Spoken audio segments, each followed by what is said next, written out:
대한제국 경북대학교 병원 유방갑상선외과 이지연입니다. 네, 오늘 저는 유방암 치료를 최근에 어떤 지견을 가지고 하고 있는지 간단하게 정리해서 발표드리는 시간을 가지도록 하겠습니다. 먼저 유방암의 오버뷰를 보고 그리고 유방암의 각각의 종류 그리고 치료를 각각에 따라서 어떻게 하는지 정리해서 말씀드리겠습니다. 유방암은 다른 암종과는 다르게 굉장히 이질적인 암종입니다. 모든 환자에서 가지고 있는 종류가 다르고 그에 따르는 치료도 달라지게 됩니다. 유방암을 발견할 수 있는 여러 가지 영상 방법들이 있지만 기본적으로 초음파가 가장 유용하게 쓰이고 있고, 유방암이 먼저 유방에서 발생을 하면 겨드랑이 임파선을 따라서 전이를 일으키게 됩니다. 그래서 보시는 것처럼 유방에 있는 암과 함께 겨드랑이 임파선의 전이가 확인되게 됩니다. 따라서 유방암은 유방암의 크기뿐만 아니라 겨드랑이 임파선 전이 여부에 따라서 병기가 결정됩니다.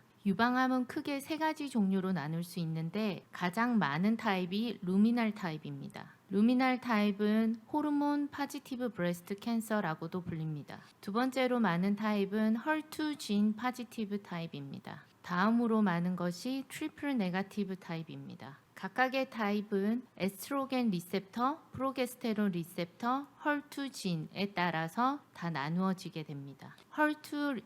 에스트로겐 리셉터가 파지티브이면 그에 따르는 치료를 하면 되고, 헐투 진이 파지티브인 경우는 그에 따르는 타겟 세라피를 하면 됩니다. 방금 말씀드린 대로 호르몬 파지티브 타입과 에스트로겐 리셉터나 프로게스테론 리셉터가 파지티브면 호르몬 트리트먼트라고 하는 것을 하게 됩니다. 다음으로 헐투 진이 파지티브인 경우는 항암 치료와 함께 타겟 세라피를 하게 됩니다. 모두 다 음성인 경우는 항암 치료와 함께 최근에는 면역 치료를 시행하고 있습니다. 이러한 치료와 함께 유방 수술을 시행하게 됩니다. 수술에 대해서 먼저 말씀드리겠습니다. 유방의 수술은 유방을 부분적으로 절제하는 것과 전체 절제하는 것이 있습니다. 부분적으로 절제를 하면 유방에 티슈가 남기 때문에 방사선 치료를 시행해야 됩니다. 유방의 전체 절제는 심플 마스텍토미도 있지만 피부와 젖꼭지를 남기는 미용적인 수술도 가능합니다. 최근 유방암은 온코플라스틱 서저리라는 개념을 가지고 있습니다. 단순히 절제하고 클로저를 하는 것이 아니라 유방에 있는 조직을 이용해서 유방을 재건하고 주변 조직으로 유방을 다시 만들게 됩니다. 최근에는 이러한 수술이 점점 진화해서 로봇 수술이나 엔도스코픽 서저리도 하고 있습니다.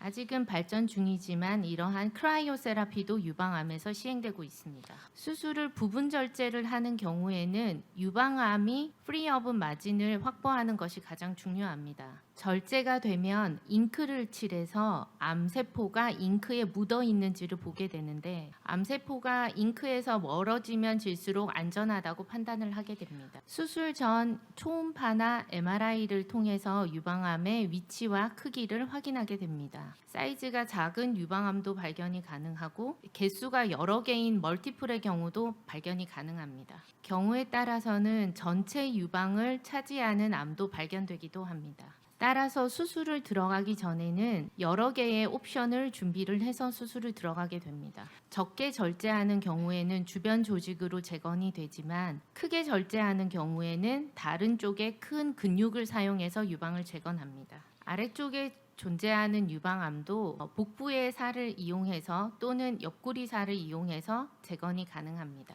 이 환자는 오른쪽에 유방암이 있었고 수술 전, 수술 후의 모습입니다. 흉터 외에는 양쪽 유방의 대칭이 잘 유지되는 것을 확인할 수 있습니다. 다음 케이스는 왼쪽에 유방암이 발생을 했고 수술 전 모습입니다. 수술 후에 절개선만 남기고 유방이 잘 재건된 모습입니다. 이 환자는 오른쪽에 큰 유방암이 있고 왼쪽에 작은 유방암이 있어서 양쪽을 수술을 시행하였습니다. 부분 절제를 시행하는 경우에는 아까 말씀드린 대로 암세포가 끝에 있는지를 확인해야 됩니다. 어느 방향으로든 암이 더 이상 남아있지 않으면 유방은 수술을 종료하고 재건 수술을 시행하게 됩니다. 방금 환자에서 안쪽에 있는 유방암을 수술하고 상처가 남은 모습입니다. 이 환자는 바깥쪽에 있는 암을 제거하고 등 근육으로 유방을 재건한 모습입니다. 유방암을 제거하고 흉터를 남기지만 전체 유방을 잘 재건한 모습입니다.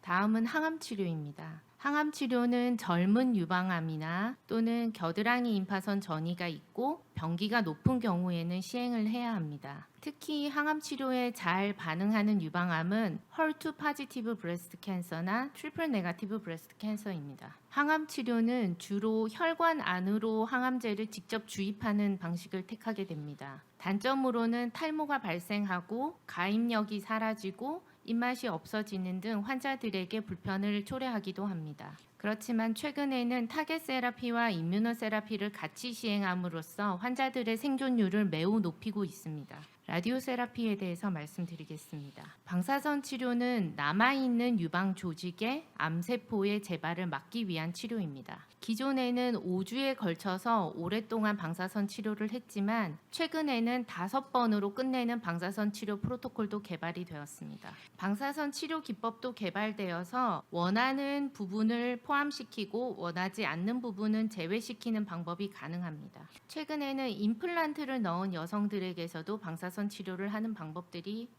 보고되고 있습니다. 이러한 방사선 치료는 미용적인 유방 재건 수술 후에 아주 좋은 효과를 나타낼 수 있게 도와주는 보조요법입니다. 뿐만 아니라 최근 유방암에는 새로운 신약들이 매일같이 개발되고 있습니다. 호르몬 포지티브 브레스트 캔서라고 불리는 루미널 타입에 있어서는 CDK4/6 이니비터, PK3 이니비터 등이 개발이 되었고 헐2 포지티브 브레스트 캔서에서는 타겟 세라피뿐만 아니라 PK3 엠토르 이니비터 그리고 최근에는 임뮤노세라피에 대한 연구도 진행이 되고 있습니다. 트리플 네거티브 브레스트 캔서는 이러한 타깃이 없었기 때문에 굉장히 결과가 나빴지만 최근에 임뮤노세라피의 개발로 인해서 결과가 굉장히 많이 좋아지고 있습니다. 그래서 유방암 치료는 현재 모든 환자들에게 각각의 서브타입에 따라서 치료가 다르게 적용되고 있습니다. 그러나 보여드린 것처럼 약제뿐만 아니라 수술에 있어서도 굉장히 복잡한 치료들이 많기 때문에 하나의 팀으로 치료 플랜을 잡을 수 없고 모든 헬스케어 팀이 한꺼번에 디스커션을 시행해야 됩니다. 특히 여성들에게서 스크리닝을 통해서 얼리 디텍션을 하게 되면 치료가 그만큼 간단하게